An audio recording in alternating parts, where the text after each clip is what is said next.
बिस्मिल्लाहिर्रहमानिर्रहीम। अस्सलाम वालेकुम नाज़रीन, MR न्यूज़ स्टूडियो से मैं हूँ कंदर तनवीर। पाकिस्तान तहरीक इंसाफ PTI के हकीकी आज़ादी लॉन्ग मार्च के शुरा तमाम रुकावटें अबूर करते हुए रेड जोन में दाखिल हो गए। चेयरमैन तहरीक इंसाफ इमरान खान ने गुज़श्ता रोज़ काफ़िले के हमरा सवाबी से इस्लामाबाद की जानिब सफ़र शुरू किया और तकरीबन 7 घंटे कबल इस्लामाबाद में दाखिल हुए। काफ़िला जुमेरात को सुबह सवेरे पहुंचा, जहां चेयरमैन तहरीक इंसाफ इमरान खान ने कौम से खिताब भी किया। लॉन्ग मार्च के शुरा से खिताब करते हुए इमरान खान का कहना था कि 30 घंटों में कंटेनर पर पिशावर से यहाँ पहुँचा हूँ। रास्ते में आंसू गैस की शेयरिंग की गई, चादर और 4 दीवारी का तकद्दुस पामाल किया गया। चेयरमैन तहरीक इंसाफ इमरान खान ने हुकूमत को नए इंतखाबात का ऐलान करने और असम्बलियाँ तहरीर करने के लिए 6 रोज़ का अल्टीमेटम दे दिया।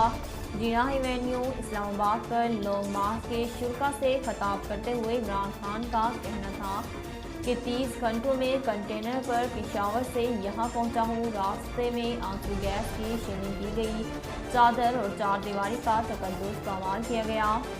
उनका कहना था कि आज़ादी की तहरीक को नाकाम बनाने के लिए हर किस्म का तरीका इस्तेमाल किया गया, लेकिन 30 घंटे में देखा कि कौम गुलामी के खौफ से आज़ाद हो गई है।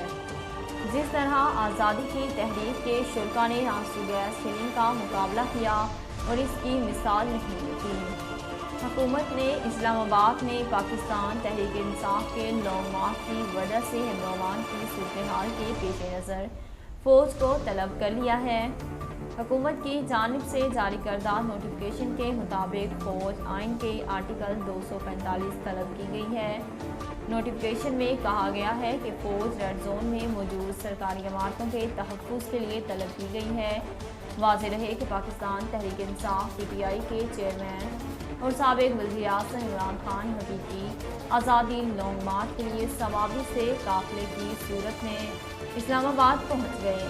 कश्मीरी हुर्रियत रहनुमा यासीन मलिक की अहलिया मिसाल मलिक ने शोहर को भारत की जानिब से उम्र कैद की सज़ा सुनाए जाने के बाद अपने बयान में कहा है कि हम कभी हार नहीं मानेंगे और ना ही हिम्मत हारेंगे। ट्विटर पर जारी बयान में कहा मिसाल मलिक ने कि यासीन मलिक इस मट्टी के बेटे हैं। हर कश्मीरी और पाकिस्तानी यासीन मलिक की आज़ादी के लिए आवाज़ बुलंद करता रहेगा। उनका मज़ीद कहना था कि अज़ीम रहनुमा भारतीयों से ज़िंदगी की भीख नहीं मांगेंगे और ना ही सरेंडर करेंगे, जबकि आखिरी सांस तक जिदोजहद आज़ादी जारी रहेगी। नाज़रीन, अब तक के लिए इतना ही। मज़ीद खबरों और अपडेट के लिए हमारे चैनल को सब्सक्राइब कीजिए और हमारे फेसबुक पेज को फॉलो कीजिए। इसी के साथ अपने मेज़बान कंदर तनवीर को दीजिए इजाज़त। अल्लाह हाफ़िज़।